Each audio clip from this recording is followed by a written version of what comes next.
네, 안녕하십니까. 신지식인 정인태입니다. 저는 국립한국복지대학교 특임교수를 역임했습니다. 지배계급 천년왕국 내각제. 일본이나 영국에 보면은 왕이 있어요. 그리고 의원들이 실질적 대통령을 뽑는 거죠. 네, 그래서 이 총리 또는 수상이라 그래요. 그래서 이렇게 되면은 뭐 원내대표 뽑듯이 자기들끼리 뽑아버리는 겁니다. 그래서 그 총리가 의원이 총리도 하고 의원들이 장관도 하면서 그들의 권력을 계속 유지해 나갈 수가 있는 거죠. 독일의 그 총리, 독일의 메르켈 총리도 보면 굉장히 오랜 시간 동안 총리를 맡아요. 아베 총리도 그랬고. 그래서 이들이 천년 왕국을 만들어 갈 수가 있는 거죠. 그래서 이 지배 계급들이 그 지역에서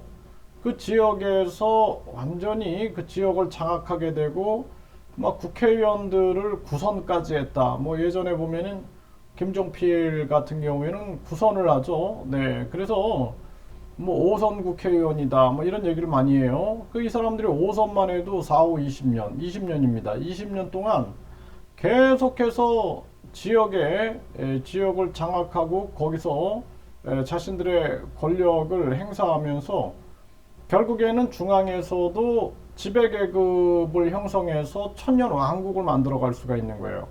그리고 뭐 국회의원들이 내각, 그러니까 국회의원들이 장관직이나 차관직이나 뭐 총리직 다 맡아가지고 자기들의 권력을 강화시킨 게 그게 내각제입니다. 그래서 왕이 가지고 있는 권력을 이제 의회가 가져가 버린 거죠.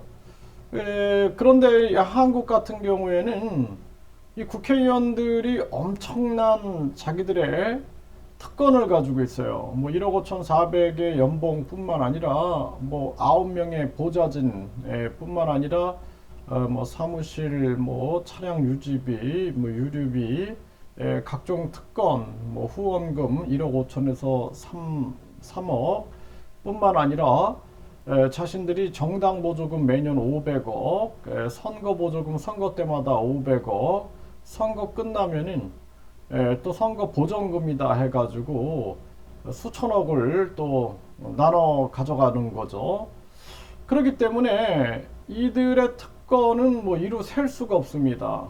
그런 자들이 내각제를 또 시행한다 그러면은 이거는 완전히 지배 계급의 천년 왕국이 되는 거예요. 그래서 지금 한계 봉착한 87년 체제 해가지고 자꾸 이렇게 내각제를 띄우고 있는 거죠. 이원 집정부제. 그러니까 이 내각제나 의원 내각제나 내각 책임제나 같은 얘기죠. 이원 집정부제는 우리나라 이제 왕이 없으니까 일본이나 영국처럼 왕이 없으니까 왕을 대체할 수 있는, 그러니까 대통령을 세우는 거죠. 대통령은 외교 안보만 담당해라. 그러니까 권력의 뭐 20%도 안 되는 거죠. 한 10% 정도만 권력을 갖게 되는 거예요. 한 1.5% 정도 되겠네요. 그 정도 권력, 15% 정도.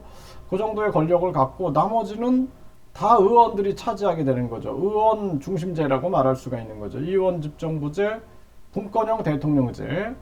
그러니까 이 내각제가 우리나라에서는 왕이 없기 때문에 왕 대신 대통령을 세우는 거예요. 이게 이원 집정부제, 분권형 대통령제.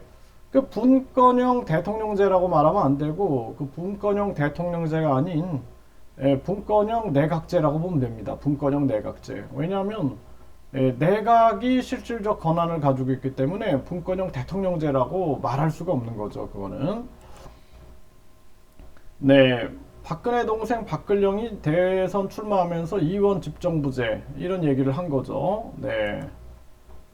그래서 지금 탄핵 민심 부추기는 제1야당 의원들 이 동아일보에서 결국에는 이 의원 내각제 하자라는 거냐 이렇게 짚고 가고 있는 겁니다. 아예 의원 내각제로 가자는 것이냐 이런 얘기를 하고 있는 거죠. 네, 이제 독일식 내각제 도입을 검토하자. 전교조 전국 초등위원장도 이런 얘기를 하고 있는 겁니다. 네, 손학규, 김종인 내각 제재의 적극 환영한다. 윤석열도 개헌 약속해야 한다. 이런 얘기를 하고 있는 거고요. 네, 김종인의 픽처, 괴담, 박영선 당선 지원, 내각제 개헌 이런 목소리들이 나오고 있는 거죠. 네, 그래서 자꾸 이제 내각제 이 분위기가 솟아나오고 있는데, 네, 이재명은 선거제 개혁, 윤은 윤석열이에요. 이 당시 후보 때 윤석열은 분권형 대통령제. 그래서 지금 이 헤럴드 경제에서 보면 윤석열이 분권형 대통령제를 얘기한다. 이런 기사가 나오고 있는 거예요. 네, 그리고 안철수도 제왕적 대통령제 분권형 대통령제로 바꿔야. 이 안철수도 계속 분권형 대통령제를 얘기하고 있는데 아까 윤석열도 그랬다 그러면은 둘이 손잡을 때 분권형 대통령제에 대한 어떤 약속이 있었는가 뭐 이런 생각을 안 할 수가 없습니다. 이 지금 심상정도 슈퍼 대통령제를 결별하고 의회 중심제 전환 공동 합의하자 이런 얘기들을 하고 있어요. 네, 그 의회 중심제라는 게 이제 내각제죠, 내각제. 네, 전 기사들도 보면은 이재호 야당의 김진표 분권형 개헌론 주장. 지금 이제 김진표가 국회의장이죠. 네, 계속 이 개헌을 목소리를 내고 있는 거고 지금 이재호도 뭐 국힘 상임 고문으로서 또 이렇게 내각제를 주장했던 바가 있다라는 것입니다. 네, 이재호가 분권형 대통령제 개헌 후 물러나겠다. 과거에 이런 발언들이 나오고 있어요. 이 김무성이 이제 박근혜 전 대통령 탄핵 때 보면은 김무성이나 이런 사람들이 분권형 대통령제 개헌하는 것을 당론으로 채택한다. 이게 바른정당에서 이런 얘기들을 한 거죠. 네, 그래서 이러한 목소리들이 범내각제 세력들이 움직이고 있는 거예요. 네, 그래서 민주당 뺀 분권형 대통령제 개헌 단일화 도출해서 민주당을 뺀 분권형 대통령제 개헌에 대해서 이 과거에도 계속 이런 얘기들이 나왔던 부분들이죠. 네, 개헌 국민투표 분권형 대통령제 정청래 국민을 바보로 하는 거. 이때 과거에서도 계속 이런 분권형 대통령제 목소리는 계속 끊임없이 나왔다 이렇게 보면 되고요.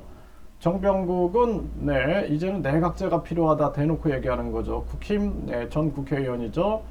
네, 그래서 사실상 이렇게 내각제 목소리가 나오고 이제 지금 우리나라 상황을 보면은 문재인 전 대통령에 대한 이제 수사 그리고 이재명 대표에 대한 소환 그렇게 되면은 윤석열 대통령 같은 경우에는 한마디로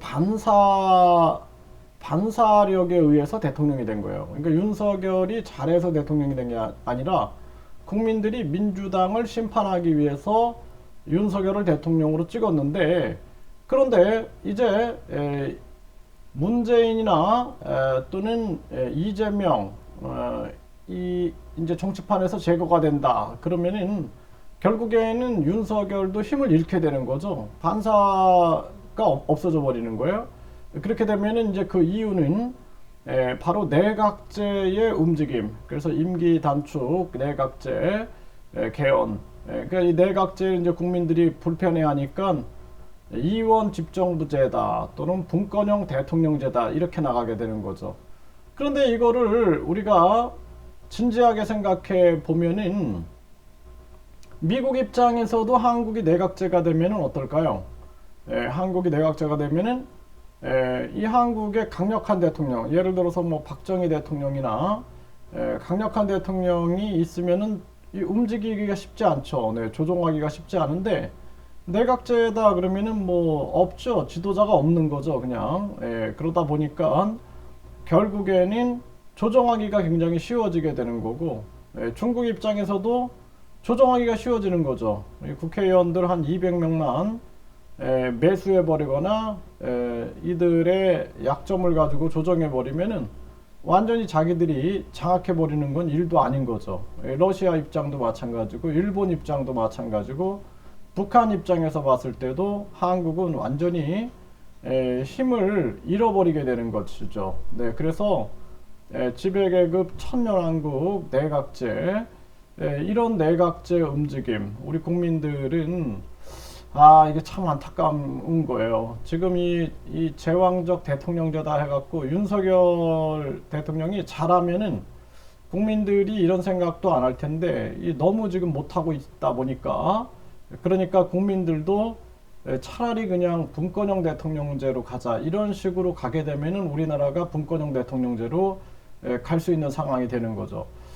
참 안타까운 일이 아닐 수가 없습니다. 그래서 대통령이 정말 훌륭한 대통령이 나와야 되는데 그 훌륭한 대통령이 나오기 위해서는 대통령 국민 추천제가 있어야 돼요. 그래서 대통령을 국민들이 추천장을 써서 추천을 하는 거죠.